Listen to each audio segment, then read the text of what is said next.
Welcome to Punky's Pro Wrestling. Okay. We have more on the Hulk Hogan situation. Okay. First of all, Lee Cole, the Wrestling with the Devil podcast, has some things right and some things wrong, in my opinion. First of all, he keeps saying Brooke is not getting anything because she wrote herself out of the will. That's not true. She made it very clear she's getting her trust. And it's going toward her twins' college education.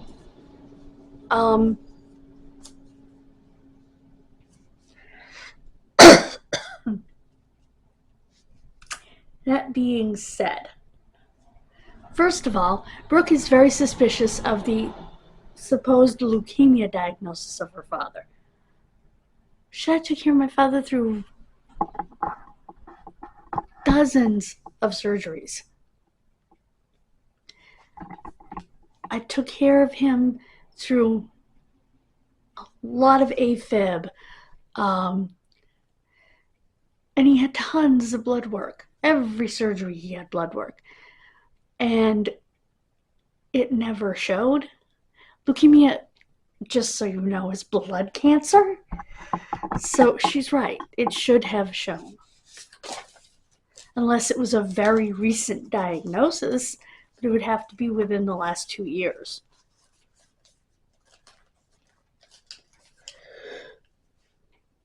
Excuse me. She said the reason that she stopped talking to him was because she felt he was being taken advantage of and he wouldn't listen to her, more or less. She was talking about his business partners. Well, he has 3 main business partners. They are his son, Jimmy Hart, although I don't know what kind of business him and Jimmy Hart are in together. I know they owned a gym together or something at one time. They've done different things together. And Eric Bischoff. And I don't know which business partner she was talking about, but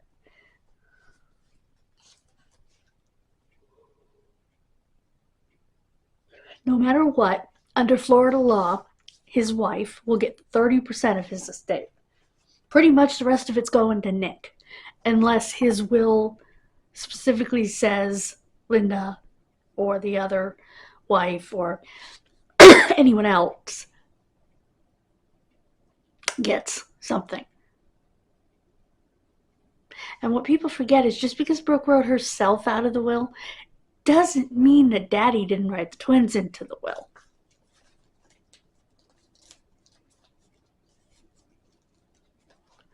That he didn't have a provision for future grandchildren or changed it for the grandchildren. I can tell you one thing, though, from my own personal experience.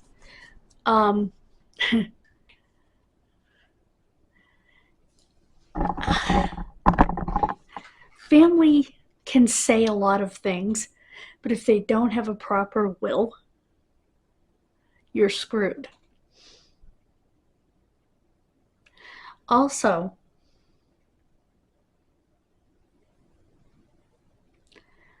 if they have a crooked lawyer, they can have the person sign things when they are not able or not legally able to sign them. What do I mean?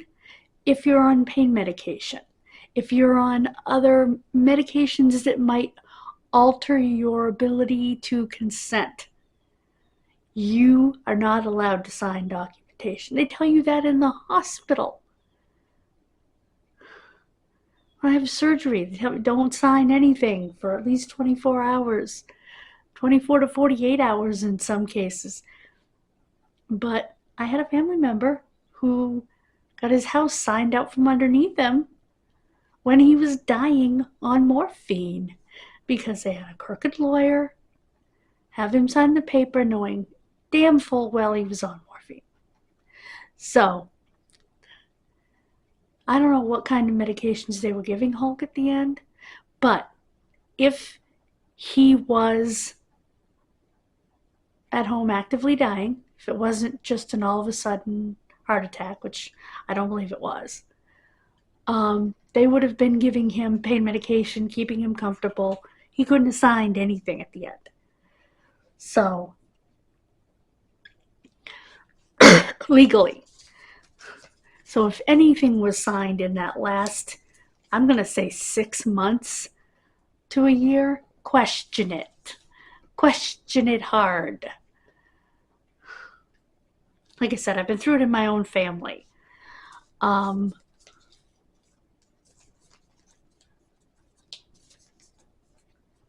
don't know if there was ever a will in that case, because... Or another thing that can happen, which also happened in my own family a little before my time, is that people can be left equal shares of whatever is in an estate, and they can just have someone call and say, yep,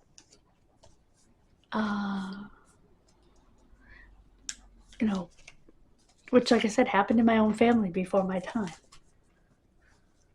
Or when I was a baby. I think I was a baby. Yeah, I was about 3. And apparently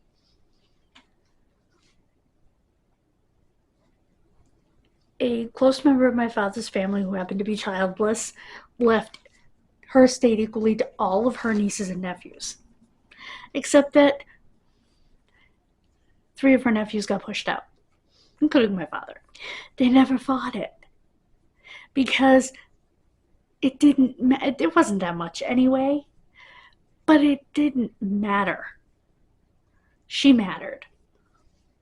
And yes, her wishes mattered, but I guess having been through it myself and having had my family go through it before that,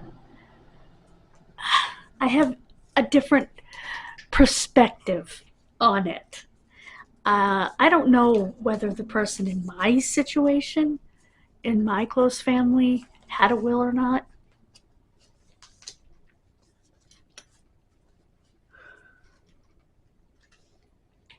What you have to be careful of is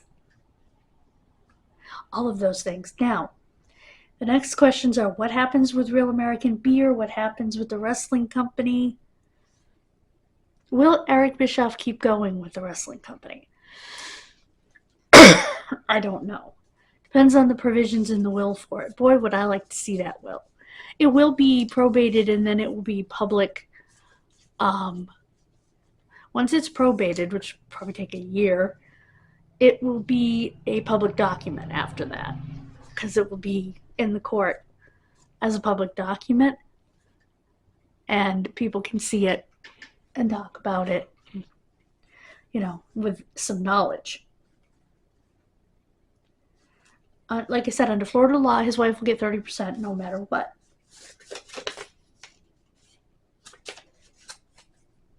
Now, is Scientology involved in this? We don't know.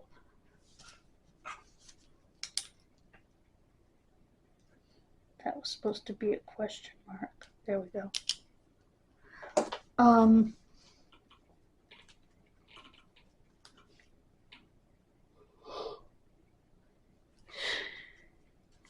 And people, including the Wrestling with the Devil podcast, are saying that Hogan's people pushed him to keep working when he was very sick. Apparently, he had trouble climbing stairs or something, which would make sense if he was dealing with AFib.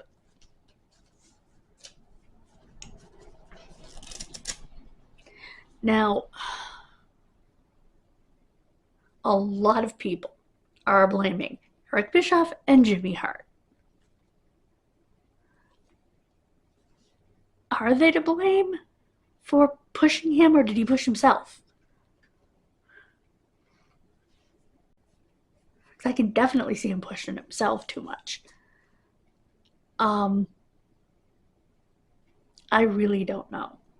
I will say that Jimmy Hart saying that he was doing really good and then he died like a day and a half later, I think Jimmy was protecting him. I think he wanted his friend to seem strong till the very end. He didn't want anyone to know how sick he was, because Hogan didn't want anyone to know. So he was protecting him. I do believe that. Bischoff never said a word until after he died, and then he went on his podcast and talked about it. Now, something I want to talk about that Wrestling with the Devil only touched on, and that is, how do I put this? Where the real money is, which is the trademark. The Hulk Hogan trademark, the Real American trademark, the Hulkamania trademark. And who has that? My personal opinion, based on SummerSlam, the fact that Nick was there both nights. The first night, he was there in a yellow shirt and a red tie, reminiscent of his father. Second night, he wasn't wearing that. I think he has the trademarks. Or at least the WWE thinks he has the trademarks. And that's why they had him there. They're looking at Nick as dollar signs. Can we use the trademark to make t-shirts?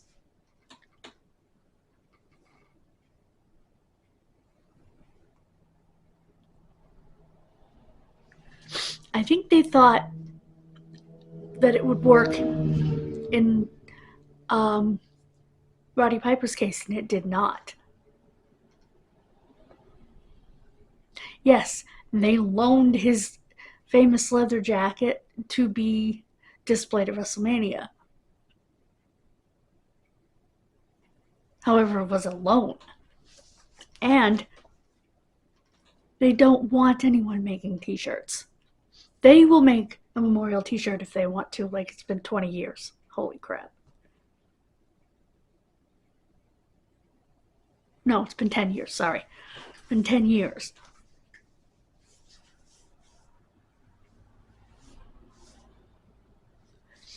And, but Kitty holds that trademark. All of the trademarks. Rowdy 1, Roddy Piper, all of his trademarks. Icon, she holds them and doesn't sell them.